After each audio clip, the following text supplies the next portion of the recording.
Attendez, arrêtez tout. Est-ce que vous êtes un follower de la chaîne Dr Everything sur Twitch, hein? Est-ce que vous suivez le doc? Si ce n'est pas le cas, je vous encourage à venir sur Twitch puisqu'on a un programme absolument alléchant chaque semaine à WWE, la promo du coup que j'ai un peu créé, un mix entre WWE et AEW, et où je vous propose des weekly sympas toutes les semaines et des pay-per-view. Et sur Discord aussi, il y a un channel dédié où vous pouvez proposer des idées, participer, donc c'est vraiment super. Donc n'hésitez pas, rejoignez sur Twitch bien sûr. Deuxième épisode de Et si. Le premier épisode était dédié à Eddie Guerrero, bien entendu, ça vous a beaucoup plu. Et aujourd'hui on va donc s'intéresser à Brock Lesnar. Que se serait-il passé s'il était resté à la WWE en 2004, du coup qu'il n'était pas parti. Et vous allez voir que je vais booker tous ces matchs, ces pay-per-view jusqu'à 2012, le jour, l'année où il arrive en tout cas, où il revient à la WWE. Bon, bien sûr, c'est ce qu'on appelle une uchronie, hein. Je vais essayer de rendre ça logique au max, hein. Je vais essayer de faire beaucoup de cohérence, mais vous allez voir que parfois ça risque d'en manquer. En tout cas, j'ai fait de mon mieux, j'ai beaucoup travaillé, j'ai réfléchi beaucoup pour cette vidéo, et voilà, d'habitude, moi je dis, ouais, les points 4, je prends juste la caméra et je parle, bah, de plus en plus, hein, je les bosse comme les top 5. Hein. Bon, Brock Lesnar, clairement, c'est le catcheur qui en 2004 a chié sur absolument tout le monde. Il avait tout dans la main, on lui a donné les titres de champion du monde, le statut de main eventer direct, les gros combats, main event de WrestleMania alors qu'il était très jeune, et il a dit hop, je me casse, c'est bon, ça me saoule, j'en ai marre de prendre l'avion tout le temps, je suis jamais chez moi, c'est une vie qui me convient pas. Alors je peux comprendre, hein. Déjà Brock Lesnar ne voyageait pas avec ses collègues catcheurs à l'époque, il avait un jet privé, mais en plus de ça, ça lui convenait pas, donc il a décidé d'arrêter le catch en 2004, et il voulait à l'époque se tourner vers le football américain, il voulait faire carrière en NFL. Ça n'a pas été le cas. Imaginons donc maintenant que Brock Lesnar ne parte pas vraiment. Alors, dans mon univers, dans mon idée, le match de WrestleMania 20 se passe toujours contre Goldberg et Brock Lesnar est toujours sur le départ ainsi que Goldberg. Donc le match est aussi à chier que celui de WrestleMania 20 puisque la foule conspue littéralement le match, mais derrière il se passe des choses assez différentes. Nous sommes alors à SummerSlam 2004. JBL est donc le champion, il a pris la ceinture à Eddie Guerrero, jusque là rien ne change et il n'a pas de challenger pour SummerSlam et donc il va lancer un Open Challenge.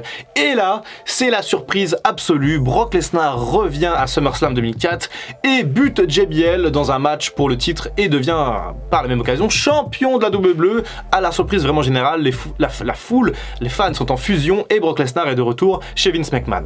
On apprend ensuite dans les weekly que Brock Lesnar a un contrat un peu plus allégé puisqu'il ne supportait plus du coup d'être tout le temps présent, un espèce de semi-part-timer où il est là quand même pour les pay-per-view du Big Four, mais il fait pas trop les live events et il est pas trop là lors des weekly. Ok, jusque là ça peut se tenir. Début 2005, Brock Lesnar est toujours champion de la WWE du côté de SmackDown et il décide de participer au Royal Rumble pour n'avoir aucun challenger pour WrestleMania 21, un petit peu comme ce qu'il a fait là ces derniers temps. Sauf qu'en 2005, il y a quand même deux catcheurs qui sont en pleine émergence, qui sont super puissants, l'un du côté de Raw, à savoir Batista, et l'autre du côté de SmackDown, John Cena, et ce cher John Cena élimine Brock Lesnar du Royal Rumble, causant sa frustration la plus totale. John Cena de son côté ne gagne pas le Rumble, hein, il laisse cette chance à Batista comme dans la vraie vie, mais il va donc y avoir cette affiche entre le champion Brock Lesnar et le challenger John Cena lors de WrestleMania 21, et oui, dans cette uchronie, Lesnar prend la place de JBL, et comme JBL, il perd le titre face à John Cena, qui part donc pour son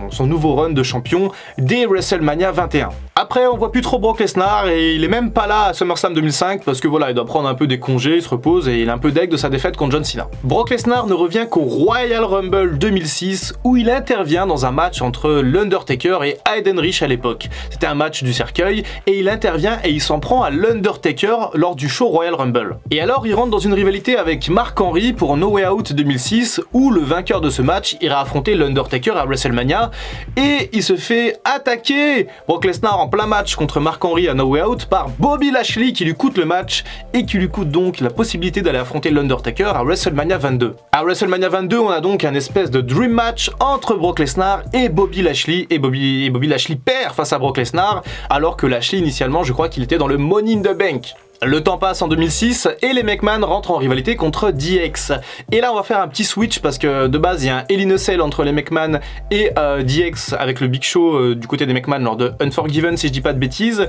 On va faire ce Hell in a Cell là à SummerSlam 2006 et le Big Show va être remplacé par Brock Lesnar qui va aider les McMahon contre DX, mais bien entendu ils vont perdre ces trois là et Brock Lesnar va avoir l'ultime affront d'avoir la tête de McMahon dans ses fesses comme le Big Show à l'époque. Et ça c'est dur pour Lesnar. Hein. Lesnar enrage, on le voit plus pendant plusieurs mois, plusieurs semaines, mais il va se concentrer sur le titre de champion du monde poids lourd détenu à l'époque par Batista. Il va affronter Batista au Royal Rumble 2007, mais malheureusement pour Lesnar, il va perdre ce match contre un Batista en feu et un dream match entre Batista et Lesnar, clairement. Du coup, Lesnar, il a un petit peu grillé sa cartouche là en 2007 pour le main event et il va se retrouver un peu dans la mid-card et notamment pour WrestleMania 23 où il va affronter le champion de l'époque US. Alors, je fais un petit mix là, je change un peu la carte. Le champion de l'époque US dans mon univers s'appelle Randy Orton et donc on a un match un petit peu comme ça, très sympa entre Lesnar et Orton pour le titre US à WrestleMania 23.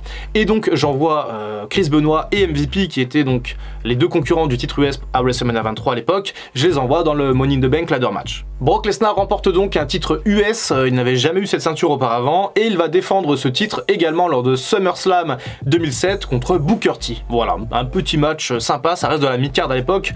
Brock Lesnar sort un peu des sphères du main event. En fin d'année, Brock Lesnar décide d'apparaître dans un show télévisé, peu importe lequel, et décide d'abandonner ce titre US qui pour lui ne sert à rien. C'est un titre de seconde zone et Brock Lesnar est un main eventer, c'est un champion, donc il lâche la ceinture et veut se concentrer sur le titre de champion de la WWE ou le titre de champion du monde poids lourd. Sauf que pas de bol, hein, Lesnar il va aussi retrouver un peu Shawn Michaels et Triple H et sa haine va remonter puisqu'il se rappelle de cette humiliation subie aux mains de DX lors de SummerSlam 2006 et il va décider d'affronter Shawn Michaels au Royal Rumble 2008 pour un Dream Match. Et oui, puisque Brock Lesnar il décide vraiment d'éradiquer DX, il veut vraiment se venger des deux et il va laminer Shawn Michaels lors du Rumble 2008. Derrière, il va décider de s'en prendre directement à Triple H pour WrestleMania 24, ce qui veut dire que Triple H n'est pas dans le triple menace dans la vraie vie entre Cena, Orton et donc lui pour le titre majeur. On laisse le match pour le titre entre Cena et Orton et Triple H est donc défié par Brock Lesnar et il est battu par ce dernier.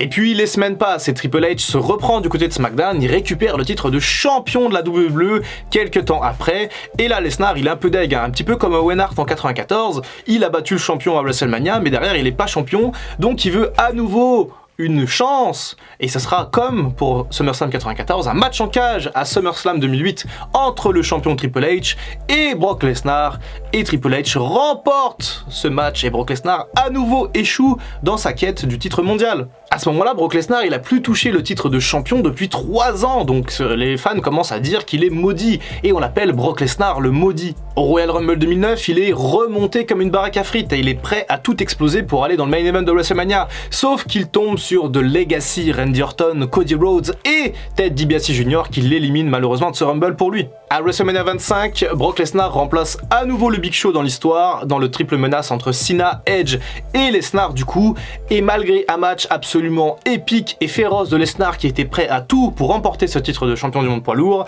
il perd finalement parce que c'est les règles du triple menace, il fait tout le match mais il perd de manière un peu abusée contre John Cena qui récupère un peu cette ceinture de manière opportuniste. Brock Lesnar est toujours le maudit. SummerSlam 2009, Brock Lesnar décide de s'en prendre au Great Khali, hein, les créatifs avaient plus trop d'idées pour lui, donc voilà, une espèce de dream match du pauvre contre le Great Khali et bien sûr Lesnar explose le Great Khali. En 2010, rien n'a changé, Brock Lesnar a toujours du sang dans la bouche, toujours prêt à y aller avec le couteau entre les dents et à enfin devenir champion du monde et gagner pourquoi pas le Rumble. Brock Lesnar n'a pour l'instant jamais gagné le Royal Rumble dans son histoire.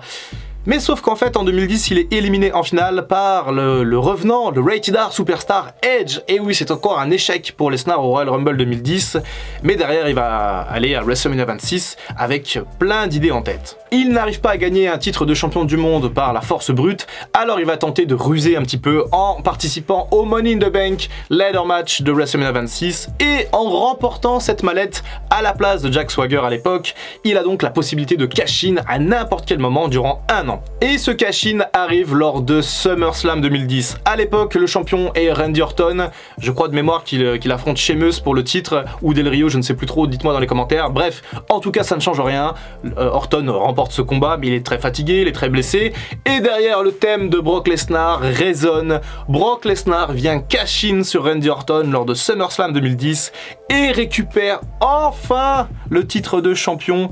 Ça faisait un moment quand même qu'il le voulait, Lesnar. Brock Lesnar est au sommet de la chaîne alimentaire et de ce fait il n'est plus trop ni heel ni face mais plutôt twinner, ce qui fait qu'il va pouvoir affronter soit des heels soit des face. Et au Rumble 2011 on lui met dans les pattes quelqu'un aussi qui a vraiment soif et de titres et de victoires, CM Punk. Et oui, le premier match entre CM Punk et Brock Lesnar a lieu lors du Rumble 2011 et c'est une victoire bien entendu de Brock Lesnar au détriment de la Straight Edge Superstar. À l'approche de WrestleMania 27 c'est un petit peu différent du coup encore une fois de la réalité puisque le Miz n'est pas présent en main event puisqu'il n'a pas cash-in sur Orton. Donc on a donc Lesnar en tant que champion dans le main event face à John Cena. Mais oui bien sûr, la revanche 6 ans plus tard entre Cena et Lesnar, à peu près la même configuration, Lesnar est champion, Cena est le challenger, une belle storyline autour des deux puisqu'effectivement il y a eu une belle rivalité durant ces années-là et Lesnar conserve son titre de champion en détruisant John Cena,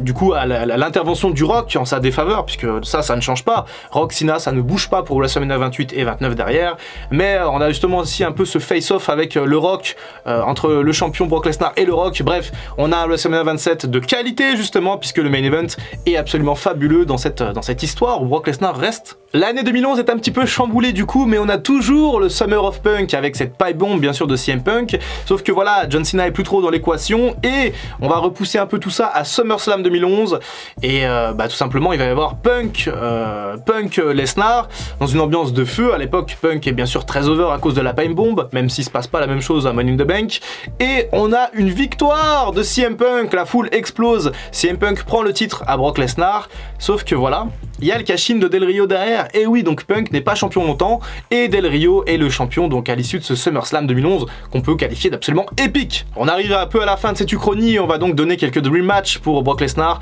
qui s'enlève un peu de la title picture à l'époque, et au Rumble 2012, Brock Lesnar affronte Chris Jericho dans un match amical absolument fameux, hein, puisque les deux ne sont jamais affrontés, et on a donc une belle victoire de Brock Lesnar à l'époque sur Chris Jericho. À l'approche de WrestleMania 28, on explique à Brock Lesnar qu'il lui manque un seul titre pour être un peu Grand Slam champion, et c'est le titre intercontinental que Brock Lesnar n'a jamais eu. Et à l'époque, le champion intercontinental, c'est Cody Rhodes. Donc voilà, on a un petit match plutôt sympa entre Cody et Brock Lesnar à WrestleMania 28. Voilà, un match très court, très léger, puisqu'il y a d'autres grosses affiches lors de ce WrestleMania 28. Et une victoire de Brock Lesnar qui s'adjuge son tout premier et sans doute dernier titre de champion intercontinental. Derrière, l'Uchronie s'arrête, puisque dans la vraie vie, Brock Lesnar revient dès le lendemain et après va affronter Cena à Extreme Rules. On peut imaginer que dans l'Uchronie, tout ça change un petit peu, que Cena, ce soit pas contre Cena la rivalité, puisque il l'a déjà affronté 2 fois en 8 ans. Donc voilà, mais par contre après rien ne change pour l'Undertaker et tout, et derrière il est Universal Champion, et finalement on a une carrière qui est, je pense, un peu logique et cohérente. Voilà, c'était un petit peu long, mais dites-moi ce que vous avez pensé de cette uchronie du coup, de ce et si Brock Lesnar n'avait pas quitté la WWE en 2004. Dites-moi si vous voyez des incohérences ou pas, c'est pas grave, hein. Je peux tout lire encore une fois, il n'y a pas de souci, et puis on n'est pas forcément là pour faire full cohérence, hein, bien entendu, c'est comme sur Twitch avec AEW. En tout cas voilà, dites-moi si le concept vous plaît, j'ai d'autres idées, d'autres projets en tête avec d'autres catcheurs, des blessures, des catcheurs qui ont quitté, bref, j'ai hâte de vous proposer ça, j'adore ce sujet, j'adore ce format, donc voilà. C'était le Dr Wrestling, je vous dis à très bientôt pour une prochaine vidéo, et en attendant, prenez soin de vous.